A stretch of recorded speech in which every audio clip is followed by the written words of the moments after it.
Hi అండి, ఎలా ఉన్నారు అందరూ? నేను రీసెంట్గా అహోబిలం వెళ్ళాం అన్నమాట. దాని కంప్లీట్ డీటెయిల్స్ నేను ఈ వీడియోలో చెప్తాను. టైమింగ్స్ ఏంటి, మనకి ఎంత ఖర్చు అవుతుంది, ఎలా వెళ్ళాలి, ఏమేమి జాగ్రత్తలు తీసుకోవాలి, ఉగ్రస్తంభం ఎక్కినప్పుడు అన్ని డీటెయిల్స్ చెప్తాను. సో వీడియో లాస్ట్ వరకు చూడండి. మనం అహోబిలం వెళ్ళాక దిగువ అహోబిలంలో స్టే చేయడానికి మనకి రూమ్స్ అవి ఉంటాయి అన్నమాట. ఆటోస్, వ్యాన్స్ అవన్నీ కూడా అక్కడే ఉంటాయి. లేదు మేము డైరెక్ట్ ఎగువ అహోబిలంకి వెళ్ళిపోవాలనుకుంటే బస్సు మనల్ని ఎగువ అహోబిలంలో దింపుతుంది. దిగువ అహోబిలం నుంచి ఎగువ అహోబిలంకి మనకి 50 minutes టైం పడుతుంది. ఆటోలో అయినా సరే, బస్సులో అయినా సరే. ఎగువ అహోబిలంకి అయితే వచ్చేసామండి.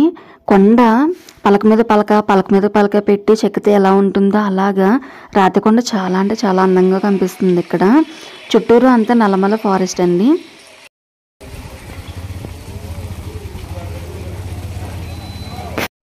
కనిపిస్తుంది కదండి, ఇదే నిత్యాన్నదాన సత్రము. దీని పక్కనే మనకి డోలీస్ ఉంటాయన్నమాట. ఎక్కలేని వాళ్ళు ఉంటారు కదా, ముసలి వాళ్ళు, మోకాళ్ళ నొప్పులు ఉన్న వాళ్ళు, అలాంటి వాళ్ళందరూ ఆ డోలీస్ ఎక్కి వెళ్ళొచ్చు. మనిషికి వచ్చి 3,500 నుంచి 4,000 వరకు ఛార్జ్ చేస్తారనమాట.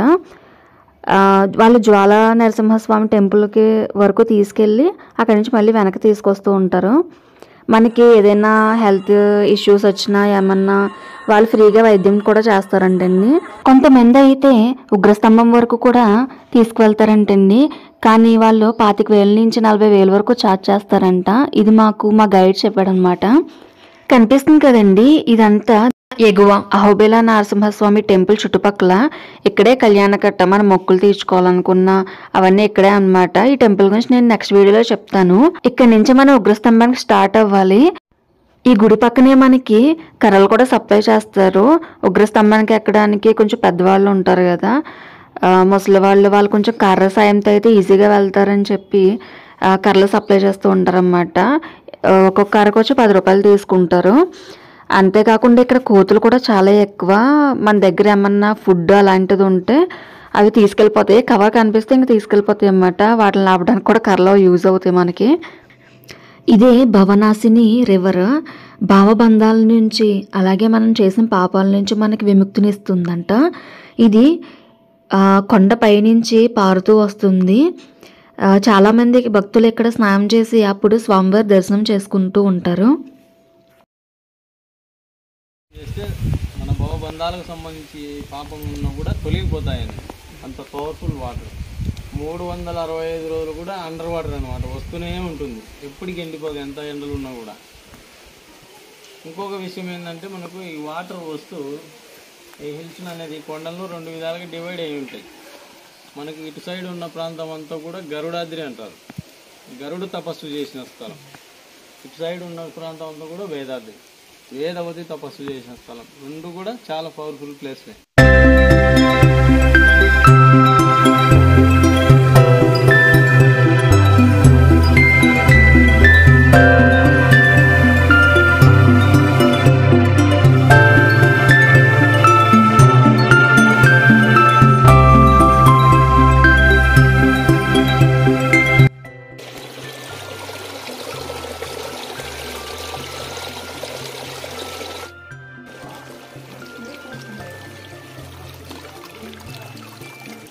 ఉగ్రస్తంభానికి చేరుకునే దారిలోనే మనకి ప్రహ్లాదబడి, వరాహ నరసింహస్వామి టెంపుల్, జ్వాలా నరసింహస్వామి, మాలోల నరసింహస్వామి టెంపుల్స్ ఉంటాయి.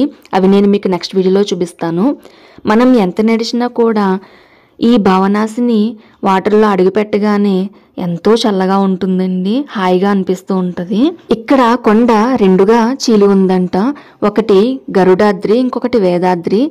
గరుత్మంతుడు తపస్సు చేసిన స్థలం గరుడాద్రి, వేదవతి తపస్సు చేసిన స్థలం వేదాద్రి అంట. మనం ఉగ్రస్తంభానికి వెళ్ళాక అక్కడి నుంచి మనం చూస్తే గరుత్మంతుడి ఆకారంలో ఈగల్ షేప్లో మనకి కొండ అనేది కనిపిస్తూ ఉంటుంది. నేను మీకు అది చూపిస్తాను. ఇప్పుడు నేను కొన్ని విషయాలు చెప్తాను. ఇవి మీ ప్రయాణాన్ని కొంతవరకు సులభతరం చేస్తాయి. ఫస్ట్ వన్ వచ్చేసి, మీరు ఉగ్రస్తంభం వరకు వెళ్ళాలనుకుంటే మార్నింగ్ 6కే ట్రెక్కింగ్ అనేది స్టార్ట్ చేయండి. అప్పుడు ఎర్లీగా మీరు కొండపైకి అయితే చేరుకుంటారు. అక్కడ మార్నింగ్ టైం వ్యూ చాలా బాగుంటుందంట. అలాగే మనం లేట్గా వెళ్తే లేట్గా రావాల్సి వస్తుంది. సాయంత్రం 3 లేదంటే 4 లోపు మనం కిందకు వచ్చేయాలి, లేకపోతే జంతువులు అవి తిరుగుతూ ఉంటాయంట. సెకండ్ వన్ వచ్చేసి మనతో పాటు ఎటువంటి లగేజ్ కూడా క్యారీ చేయకండి. నడుస్తూ లగేజ్ కూడా క్యారీ చేయాలంటే చాలా కష్టం అవుతుంది. అలాగే ఎటువంటి కవర్స్ చూసినా కోతులు ఎత్తుకెళ్ళిపోతాయి అన్నమాట. థర్డ్ వన్ వచ్చేసి చాలామంది చెప్పులు లేకుండా నడిచేస్తూ ఉంటారు. చెప్పులు కంపల్సరీ వేసుకోండి, లేకపోతే రాళ్ళు అవన్నీ గుచ్చుకుంటాయి. కొంచెం గ్రిప్ ఉన్న స్లిప్పర్స్ ఆర్ షూ వేసుకోండి, లేకపోతే జారిపోతాయి.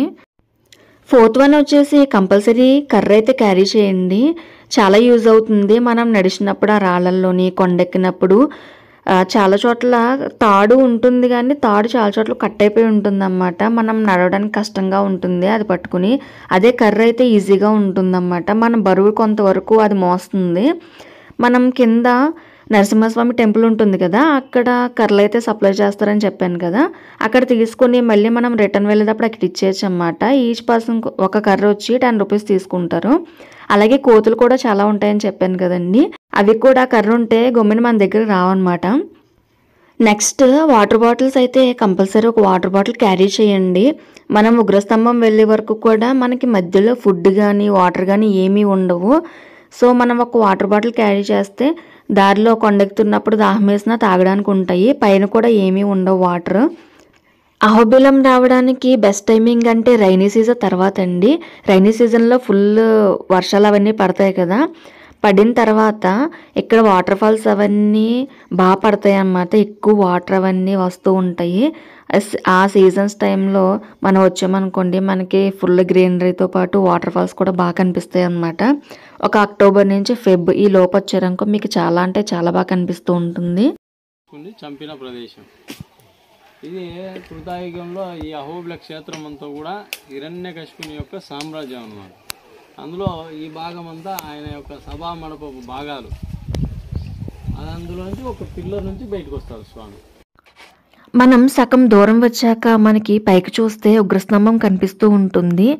పెద్దవాళ్ళు పైకి ఉగ్రస్తంభం వరకు ఎక్కలేని వాళ్ళు అక్కడి నుంచి దర్శనం చేసుకోవచ్చు అనమాట.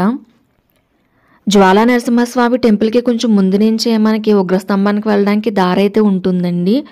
దారి చాలా అంటే చాలా కష్టంగా ఉంది. కొండ నిలువాటుగా ఉంటుంది, అందుకే చాలా జాగ్రత్తగా ఎక్కాలి.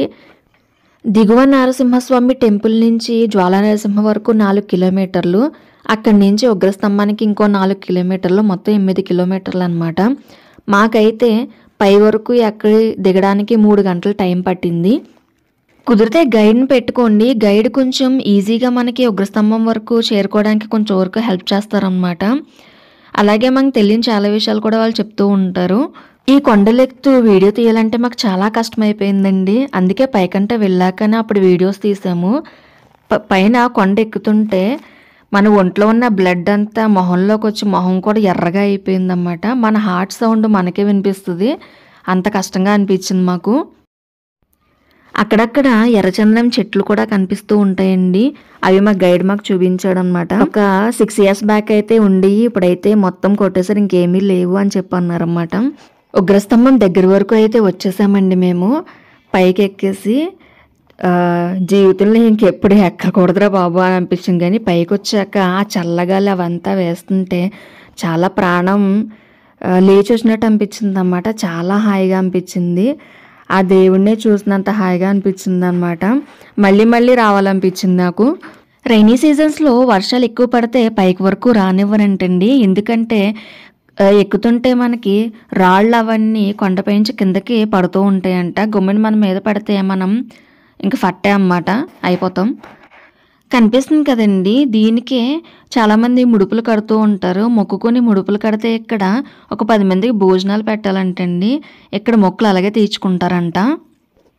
ఇదే మా ట్రెక్కింగ్లో హైయెస్ట్ వ్యూ పాయింట్ అన్నమాట.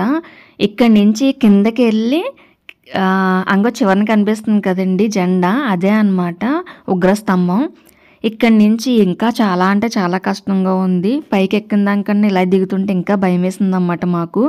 చాలా నేరోగా ఉంటుంది, కొంచెం అటు ఇటు కాలు వేసామో మనం ఇంక లోయలో పడిపోతాం అన్నమాట, అంత కష్టంగా ఉంటుంది.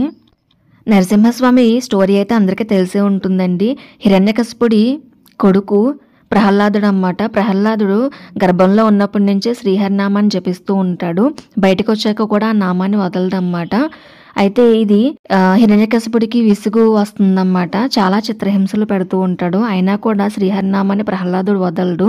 అయితే ఒక రోజు నీ స్వామి ఈ స్తంభంలో ఉన్నాడా అని అడిగితే ఉన్నాడా అని చెప్తాడన్నమాట ప్రహ్లాదుడు. తన గదతోటి ఆ స్తంభాన్ని బద్దలు కొడతాడన్నమాట. సగం విరిగిన ఆ స్తంభం నుంచి నరసింహస్వామి మిగతా స్తంభాన్ని బద్దలు కొట్టుకుంటూ బయటకు వచ్చి హిరణ్యకశిపుడిని సంహారం చేస్తారు. హిరణ్యకశిపుడికి ఒక వరం ఉంటుంది. పగలు గాని రాత్రి గాని ఆకాశంలో గాని నేల మీద గాని మనిషి ద్వారా గాని మృగం ద్వారా గాని ఏ ఆయుధంతో కూడా తనకి చావు రాకూడదని వరం ఉంటుందన్నమాట. అందుకే స్వామివారు అలా సింహం రూపంలో, బాడీ మానవ రూపంలోని, పగలు కాకుండా రాత్రి కాకుండా సంధ్యా సమయంలో గరుత్మంతుడి మీద కూర్చుని తన గోళ్లతో హిరణ్యకశిపుడిని చీల్చి ఆ పేగులు మెల్ల వేసుకుని చంపుతారంటండి. నాకు తెలిసిన స్టోరీ అయితే ఇదే. ఇక్కడ కనిపిస్తుంది కదా కొండ 2 ముక్కల కింద ఉన్నట్టు మధ్యలోని, ఇక్కడి నుంచే స్వామివారు బదులు కట్టుకుని బయటకు వచ్చారంటండి. ఆ ఐరన్ మెట్ల నుంచి మనం పైకి వెళ్ళాలి, ఉగ్రస్తంభం దగ్గరికి పైకి అన్నమాట. అక్కడ పాదాలు ఉంటాయి. ఇదంతా కూడా ఆ స్తంభం చుట్టూరు అన్నమాట.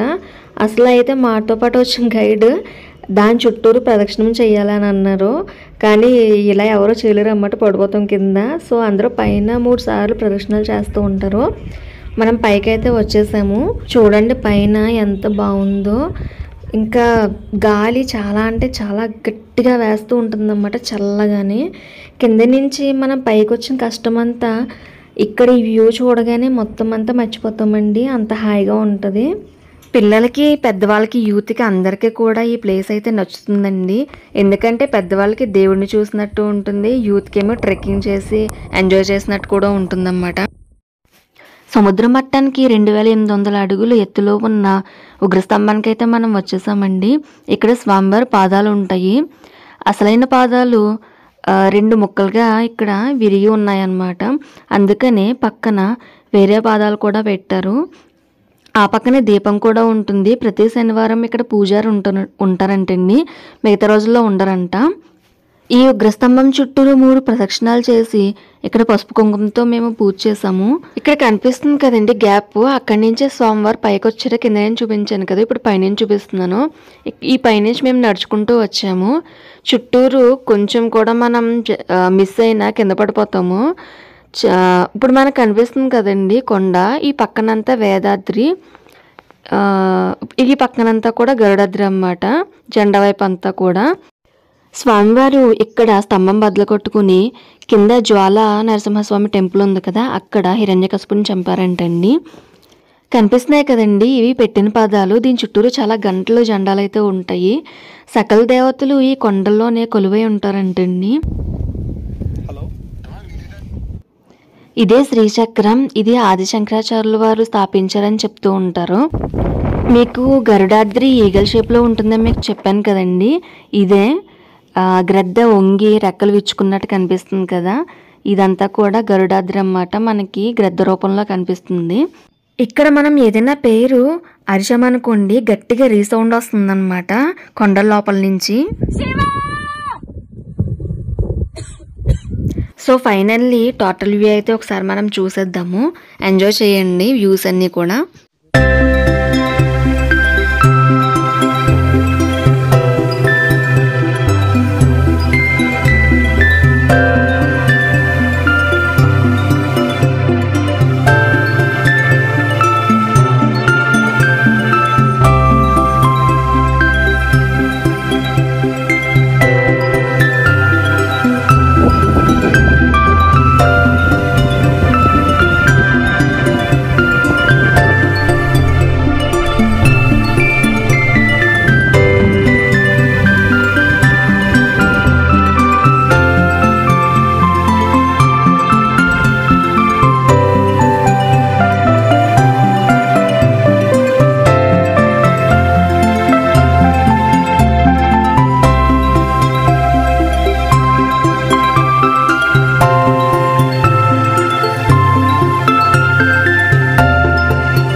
మాకు గైడ్ వచ్చి 2000 చార్జ్ చేశారండి. పైన ఉగ్రస్తంభం అండ్ కింద టెంపుల్స్ అన్నీ చూపించడానికి. మాకు అన్నీ ఒకే రోజు కవర్ చేయడం కుదరలేదు.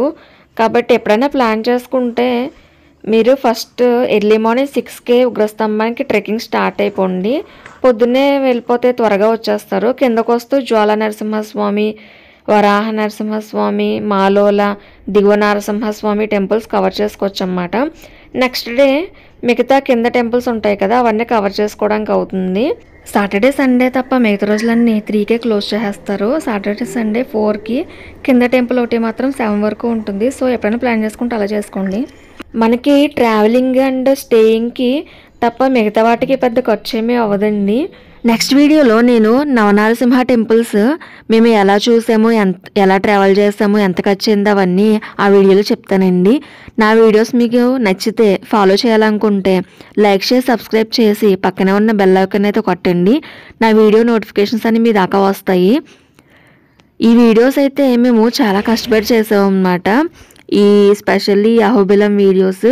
సో తప్పకుండా లైక్ చేయండి. అలాగే మీరు ఎంతమంది ఉగ్రస్తంభం వరకు వెళ్ళారో నాకు కింద కమెంట్ చేసి చెప్పండి. చివరి వరకు చూసినందుకు థ్యాంక్స్ అండి.